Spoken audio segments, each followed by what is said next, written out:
Olá, pessoal. Vamos lá. Bom, eu comecei com olá, pessoal, de novo, né? Eu já tinha dito que não ia começar mais com olá, pessoal, acabei esquecendo. E aí, galera? Pronto. Beleza. Eu estava dando uma olhada aqui, essa próxima prova, nossa prova número 5, né? Nossa quinta prova da Fundação Getúlio Vargas aí, Secretaria de Segurança Pública do Rio de Janeiro, inspetor da Polícia Civil. Eu dei uma olhada nessa prova longa, você viu aí? Poxa, né? 40 questões e tal. Interessante, né? Eu estava conversando aqui com os nossos colegas, assim, a forma como a FGV, em algumas questões de prova, em alguns concursos, vem colocando a grafia de algumas palavras que não está sendo regulamentada, né? Sobretudo por dicionários, por academia, pela própria Academia Brasileira de Letras. A gente vai chegar a uma questão aqui, não sei se nesta aula aqui, vai depender do tempo que a gente leva para comentar. Mas é nesta prova. Eu estava vendo a questão aí de número 5, você viu a questão 5 aí? A questão 4, vá lá que seja, você tem aí um certo parâmetro em relação ao acordo ortográfico na questão 4, tranquilo até aí, tudo bem. Mas a questão 5, por exemplo, ela já traz um problema muito sério, muito grave, que é exatamente a grafia de palavras com as formas, os morfemas mega, sócio e multi, que não seriam necessariamente radicais, né? Muitas vezes são usados como prefixos, né? E a própria academia também, a publicação do acordo ortográfico, traz um pouco essas estruturas como prefixos. Aí vem aquela polêmica, eu dei uma olhada aí, estava navegando pela web também aí, e vi aí alguns fóruns de concurseiros e tal, aquele negócio todo aí, né? Discutindo essas questões. O pessoal de São Paulo, sobretudo, você aí que é de São Paulo, estava observando, deve ter feito essa prova aí, São Paulo e Rio de Janeiro, né? E assim, deve ter feito essa prova e muitas dúvidas ocorreram em relação a isso, o pessoal reclamando um pouco dos concursos.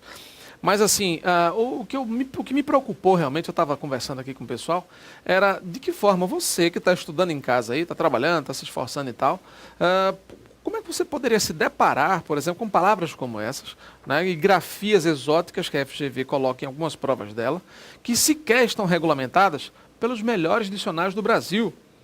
Então você tem aí, por exemplo, o dicionário Ais, o dicionário Aurélio, o Luft, o Michaelis, os principais dicionários da língua portuguesa, aqueles de maior autoridade, reconhecidamente muito bons, pelos melhores critérios lexicográficos existentes aí, eles não registram as palavras, eles não trazem sequer o registro.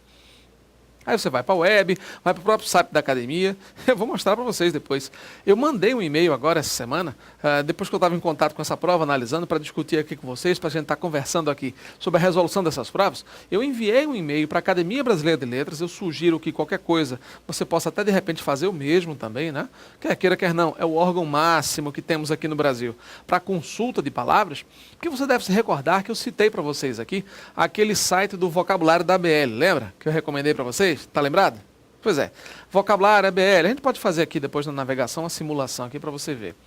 E os próprios registros que ocorrem das estruturas mega, eu coloquei os três aqui, dessa própria questão, mega, multi e sócio. O sócio tudo bem, já é realmente bem consagrado. Eu nem digo nada do tal do sócio aí. Mas o mega e o multi, essas formas, esses morfemas, que formam outras palavras, estruturas exóticas e diferentes, como ele colocou aí, mega homenagem com O, né? Multi habilidoso, sem H. Então, e aí, essas grafias são aceitáveis, são possíveis? Se são aceitáveis e possíveis, por que o próprio vocabulário, o vocabulário ortográfico da língua portuguesa, não faz nenhuma menção, não faz nenhum registro? Porque o próprio dicionário Ais da língua portuguesa, o dicionário Aurélio, Luft, Michaelis, né, esses dicionários grandes, Soares Amora, etc., por que esses dicionários, por exemplo, não fazem nenhuma menção a essas palavras? Vai aqui o nosso protesto, realmente, para a banca da Fundação Getúlio Vargas aí, em relação a esses termos, essas palavras, que pelo menos constem no vocabulário ortográfico. Não precisa ser palavra fácil, pereba, não. Então está falando isso aqui. A gente está colocando a nossa crítica, realmente, em relação àquelas palavras, aqueles vocábulos, que você que está em casa, por exemplo, tem a condição de acompanhar, ou pelo menos de consultar, em publicações oficiais especializadas. Imagine, você que está estudando em casa, no curso, em qualquer lugar, não dispõe, por exemplo, de uma fonte de consulta segura, apropriada. Uma das referências aí, sócio-histórico, eu encontrei num site de língua portuguesa lá de Portugal, da Academia de Letras de Lisboa. Imagina. O cara que está fazendo a prova de concurso lá na hora da prova não vai ter tempo para consultar ou não vai se preocupar em se preparar em casa estudando por um site de consulta do léxico, do acordo ortográfico do VOLPE de 45 ou do acordo ortográfico da língua portuguesa de países lusófonos de 45, porque um cara de Rebelo Gonçalves, por exemplo, que é o cara que a gente vai falar aqui, legitimou na época a existência ou a possibilidade da supressão do H diante de formas compostas e tal, com um H medial. peraí, pô, aí quer quebrar o concurseiro no meio, pô. O que há? Não concurseiro só não, qualquer aluno, qualquer candidato que de uma forma ou de outra vem estudando. Certo? Eu precisava dividir isso aqui com vocês. Estamos na sala de aula, não é verdade? É estúdio, você está em casa, no trabalho, na rua, no ônibus, mas estamos estudando. Afinal de contas, você precisa saber dessas coisas. A gente está aqui trabalhando, estudando, resolvendo questões, dando algumas dicas para vocês, mas a gente também está preocupado em informá-los sobre isso. Deixar você bastante informado, bastante ciente do que vem acontecendo nessa história aí, na elaboração de algumas provas, para que você, claro, fique o mais bem preparado possível. Para que você, claro, observe o nosso trabalho, o nosso esforço e ao mesmo tempo que você se sinta confiante para saber que a nossa fonte aqui realmente é uma fonte segura. A gente vai tentar passar para você as informações, pelo menos do ponto de vista mais seguro possível aí. Até aquelas que não constam nessas publicações, né? A gente vai avaliar como nossas ponderações, frutos de reflexões de embasamento bibliográfico. Certo? Vamos começar essa prova, né? Depois de chegar a essas questões a gente vai aprofundar um pouco mais. Fechado? Vamos lá, primeira questão então, acompanha aí. Escrever dicas e questões, olha lá, Polícia Civil do Rio de Janeiro, inspetor, né? Secretaria de Segurança Pública, vamos lá. Para compor suas ideias no texto 1, os autores só não se valeram de... Você viu que o texto faz uma crítica a essa resolução europeia aí, né? Dessa nova lei de imigração e de expulsão de pessoas, né? Só fazendo um comentário rápido aí, essa lei que prevê essa expulsão de pessoas, de imigrantes ilegais, de pessoas em situação irregular. Eles citam aí a UE, né? A União Europeia, tem o acordo do Tratado de Nice, né, que ele fala início de 2000, fala o Tratado de Roma em 1950 aí, nessa questão de direitos humanos, né, a Convenção Europeia de Direitos Humanos, a Carta dos Direitos Fundamentais da União Europeia, menciona documentos oficiais e o texto faz uma crítica pungente realmente a essa forma como a União Europeia está lidando com esse problema da imigração e de que forma esse tratado vai de encontro aí aos próprios princípios constitucionais de muitos dos países membros dessa União Europeia. Então ele vai realmente arrepiando aí, né? Eles falam essas coisas aí e assim, criticam de forma veemente essa postura antidemocrática e ao mesmo tempo aí extremamente perniciosa dessa questão da União Europeia, desconsiderando os direitos humanos e uma série de outras coisas aí, tá? Você deu uma olhada no texto aí, mas ele diz, ó, para compor as ideias, os autores só não se valeram, só não utilizaram o quê? Vamos lá. Olha só. Bom, os autores se utilizaram de apresentação de elementos de base estatística. Bom, poucos, mas sim, né? Marcelo, não vi nenhuma estatística aí. Bom, gente, ele fala, pelo menos na linha 69, ele utiliza um dado numérico aí, né? Estima-se, a estimativa é estatística, gente. Né? O próprio verbo estimar caracteriza como elemento estatístico. Estima-se que possam ser expulsos da Europa 8 milhões de estrangeiros, considerados nisso aí. Percebeu? Então, ó, que não tenham praticado nenhum crime, trabalhem, recolham impostos. Vê aí o subjuntivo, né? A estimativa, a prospecção é um dos elementos que tem base estatística. Então, você tem na 69 um pouco disso aí, né? Então, além desse contexto aí, você tem, por exemplo, outras menções que ele fala de quantidades estimadas ou específicas, né? Ele coloca um pouco nesse contexto aí.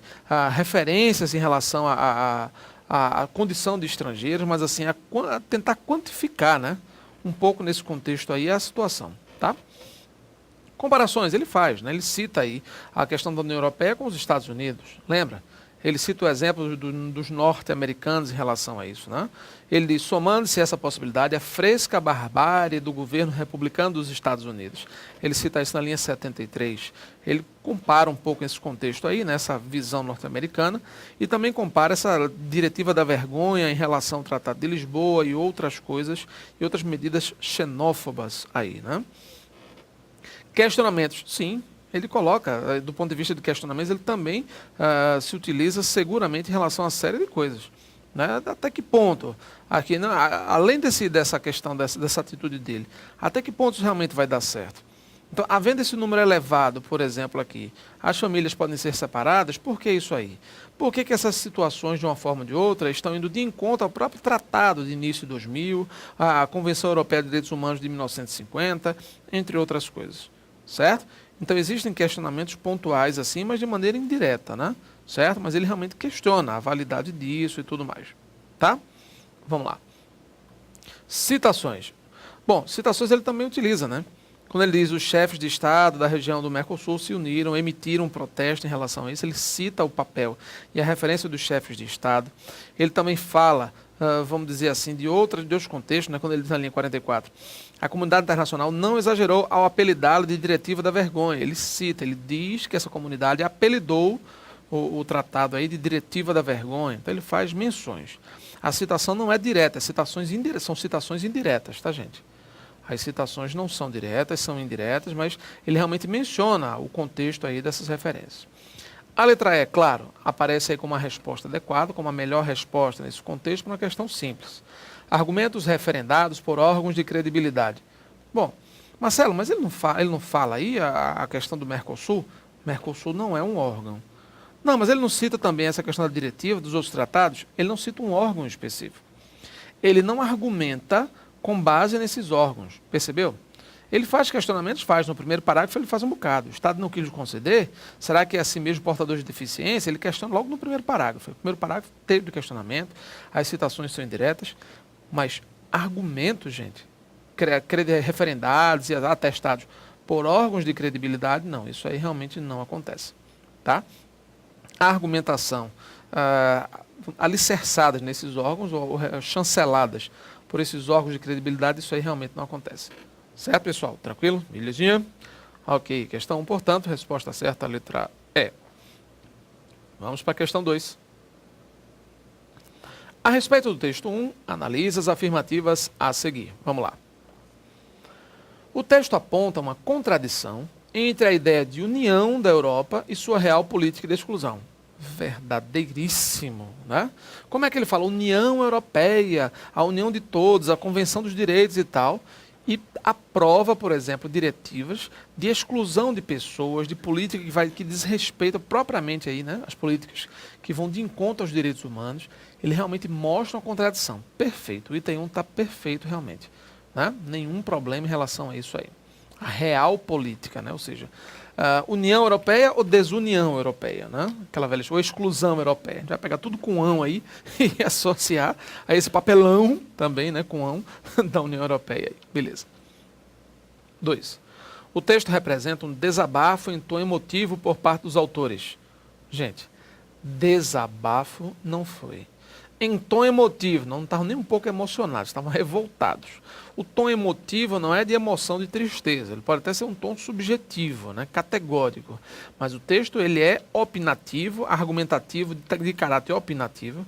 Eles avaliam realmente, eles dissertam, né, de uma forma ou de outra sobre essa situação da lei, eles criticam isso, mas o texto não é um desabafo, é uma crítica velada realmente a esse papelão europeu, nesse contexto aí da legislação. É uma crítica velada, mas assim, um desabafo não tem nem tom de desabafo, não tem estrutura de desabafo nesse contexto aí, tá? O tom emotivo, a gente sabe que a gente poderia pensar, por exemplo, não, o tom emotivo está associado à função emotiva da linguagem. Mas como assim a função emotiva? A função emotiva ou expressiva é aquela que mostra, que evidencia opinião, né? Quando você fala opinião, é usada geralmente em primeira pessoa, expressa um certo tom subjetivo, subject, sujeito, eu, né? Nessas coisas aí. Mas não é o caso aí, pelo menos em relação a essa coisa aí da opinião que eles tentaram veicular aí nessa história, tá? Então eles, um certo tom de desabafo, o erro está aí. Falou que é um desabafo, não é um tom emotivo. Vocês estão lá, não tem nada disso não, está viajado demais na maionese aí, certo? E no item 3, olha só. No 3, você está vendo, ele diz, o texto aponta para uma inferência. O que é inferência? Dedução, interpretação, não é isso?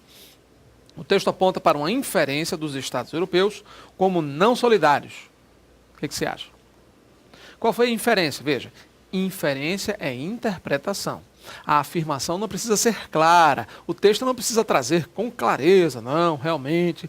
Inferência é algo que eu posso identificar pelas entrelinhas, percebeu? Nas entrelinhas do processo aí.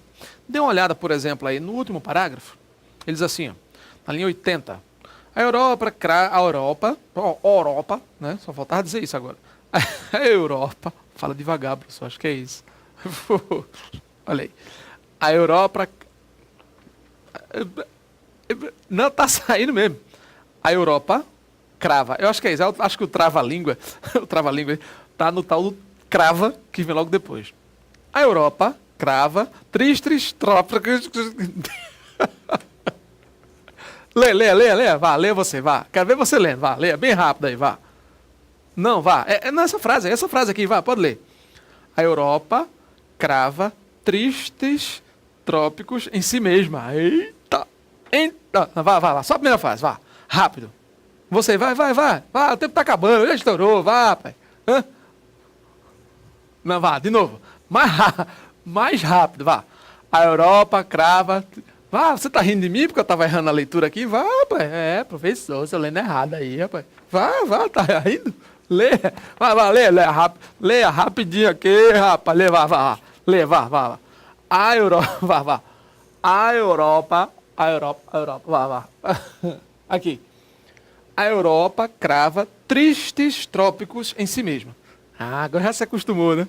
Me enrolei mesmo, tá vendo? É incrível. Tá aqui gravando, tá acostumado. Lê que só peste, mas na hora do... pode acontecer. Vamos lá.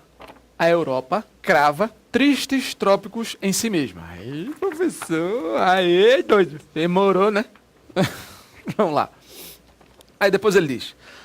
as construções do homem contra si mesmo, a razão mais acreditar e tal. Aí lá na linha 84 ele diz, a invenção de novos modelos, talvez menos opulentos, mas seguramente mais solidários. Então quando ele coloca essa crítica, né, os modelos são podem até ser menos opulentos, menos pomposos e tal, mas são mais solidários. Então houve uma crítica implícita aí. Houve realmente, inferindo aí, de convívio respeitoso entre os homens. Então, teoricamente, infere-se aí que o convívio indicado aí foi desrespeitoso. É pouco solidário. Entendeu o que ele está falando? Essa última parte do texto aí, ela dá a entender, ela sugere que o autor, os autores aí, indicam, né, apontam a Europa como não nem tanto solidário assim. Aí está dizendo, o texto aponta para a inferência dos Estados europeus como não solidários. Verdadeiro. A resposta certa, portanto, é, George. A resposta certa está aí, ó. Nesse contexto aí, letra D de dado. Apenas a 1 e a 3. Fechado? Próxima aula tem mais. Aquelas palavrinhas lá. Vamos lá.